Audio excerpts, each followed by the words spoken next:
Greetings from California. No, no, no. They won't all be from the hotel. But I do need to do sort of a news of the day video today. So I'm wearing a Buffalo Sabres yellow jersey because I decided to bring as many ugly jerseys as I could for this trip. I don't know why. I figured that I'm gonna do a theme, gonna wear the ugly ones. So over the next we're here for 6 days in total. Although on Friday I will be home to watch games. But from now until Friday, when I'm home to watch games, we're traveling on Friday, I will be here in California, likely doing as many videos as I can from outside. So let's get into the news. Justin Schultz is off the injured reserve list. So if you're a Penguins fan, likely very happy with that news. And Justin Schultz has been out since, I believe it said December 17th. So good to see him back, and we'll see what Pittsburgh does. Pittsburgh reportedly still looking for a forward. There's no news to that. We've heard that for a while. And that Galchenyuk may end up on his way out, even though they need a forward, which is kind of damning in terms of how they feel about Galchenyuk at this stage. So the Canucks, there's an interesting stat about the Canucks. 2 years ago, Brock Besser goes to the All-Star game. Last year, it's Elias Pettersson. This year, it's Quinn Hughes. That's 3 straight years the Canucks have sent a rookie to the All-Star game, and that's a first in franchise history. What I think is impressive about this is when you look at the Vancouver Canucks and you look back at some of their greatest players, you do have Trevor Linden, who was drafted. You do have other players who were drafted and became big stars, whether it's Stan Smyl or whoever. And I know people can argue whether or not Stan Smyl was a big star. He was locally to us Canuck fans back in the 80s. But a lot of the bigger names that you see, Bure obviously was drafted by the Canucks. But when you look at it, you've got Naslund, you've got Bertuzzi came in via trade. The Sedins were definitely stars, but not right out of the gate. So the Sedins took 4 or 5 seasons to really get going, and what we're seeing now is that the Canucks are drafting guys who come into the league ready and are stars. So for Canuck fans, this is kind of a big deal, and we'll see whether or not that is the core of something fantastic for the team down the road, or what happens from here. And whether or not Podkolzin gets added as a rookie all-star, I'm projecting. Okay, Jake Muzzin will be back for the Leafs on Monday. He got called back up from his conditioning stint. And so Toronto's going to start getting a little healthier. And they desperately need Jake Muzzin. So that's great news for the Leafs. Tyler Seguin was interviewed about his scoring being down. And scoring being down for most Dallas Stars. And his statement on it, I don't have any reason to disagree with him and doubt him, is that for him, Jamie Benn and Radulov and other forward-thinking guys who normally would be scoring, they're more concerned with the defensive aspect of the game than the offensive aspect of the game. And that is his argument for why all of their scoring is down. And they've been struggling to put the puck in the net. So, there is an argument there. And again, so if you're Jim Nill and you see that, does that mean you do need to add scoring at the deadline, or you have to just sort of figure it's going to fix itself? It's dangerous figuring it's going to fix itself, isn't it? There will be 2 All-Star feeds of tonight's game, and I would think that this is an indication of where the NHL is thinking about it in general. That there will be one that has the tracking info, so the game is in kind of a box in the upper left-hand corner, and a feed that won't. Good. Because that is the way they have to do it. Now, it'll be interesting to see if when the new U.S. agreement comes up soon, let's say they sign with ESPN, how's that going to work? Is ESPN going to say, okay, we'll have 2 networks carry the NHL games, and one will have the stats on the screen and the other one won't?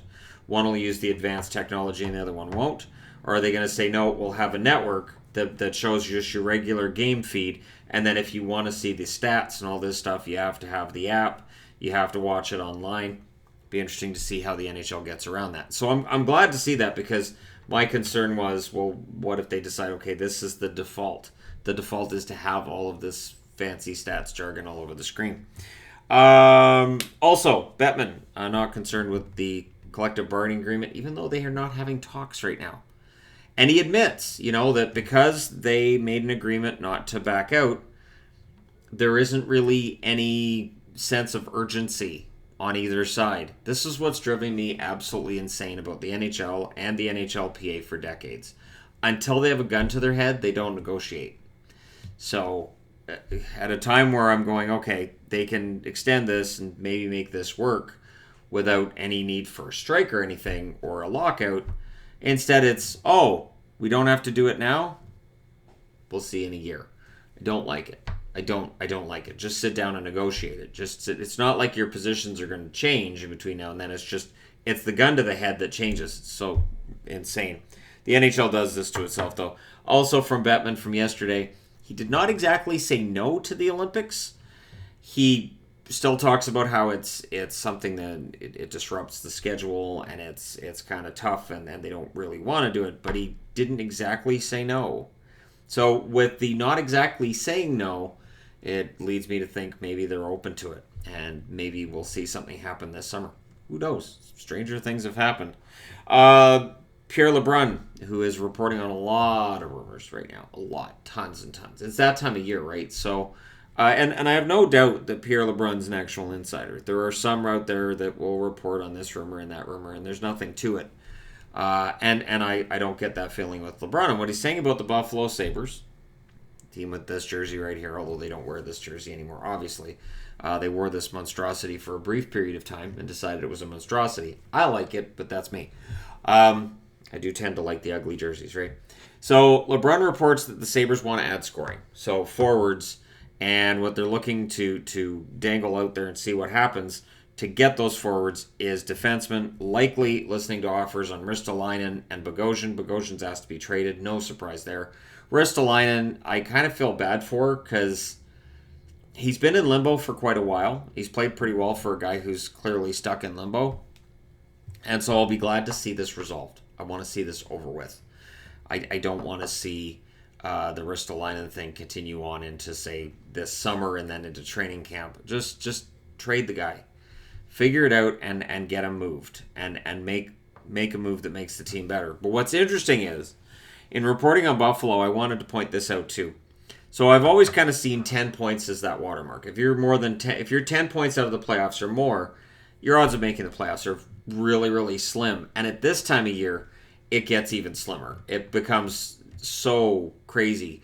You're 10 points out, you've got about 30 games left. You have to go on an amazing run after the All-Star break. And so teams that are 10 or more points out currently in the East, you've got Buffalo, right, 10. Montreal, yeah, Buffalo doesn't have 57 points, they have 51. I know. Montreal, it wouldn't be a THG video without at least one number on the board being incorrect. Montreal also 10 points out, and we're waiting to see what they're going to do. Rangers further down. Ottawa definitely further down. New Jersey and Detroit bringing up the rear in the East. Detroit, they are so far back.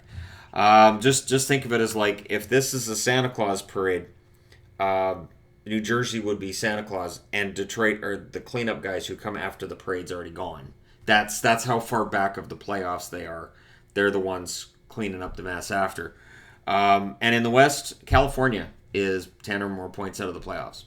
So San Jose, LA, and Anaheim, where I am now. So we'll see whether or not any of these teams decide, hey, we still think we're in this, or if general managers say, you know what, we've got to figure out a way to do a retool or a rebuild and make this work going forward, because we've got to give people reasons to A, believe in the general manager so he doesn't get fired, and B, to want to buy tickets next season. Because there are certain fan bases in here that would not be happy with the idea of not making playoffs this year and potentially still being stuck where they are. And to me, I think Buffalo stands out there, but we'll see how much patience there is in the LA area and with Anaheim when it comes to the idea of going through a rebuild. So 5 to 9 points back, so in that no man's land of maybe they can get back into it, I have Nashville and I have Minnesota. And by I have, it means that's who's 5 to 9 points back. It's not I made these numbers up and oh look who happens to be here. So Nashville and Minnesota are going to be interesting because they're not so far out that we can say, well, there's no chance of them getting in, but they're not close enough to say, okay, with 2 or 3 wins, with the 3 or 4 game winning streak, they should be in.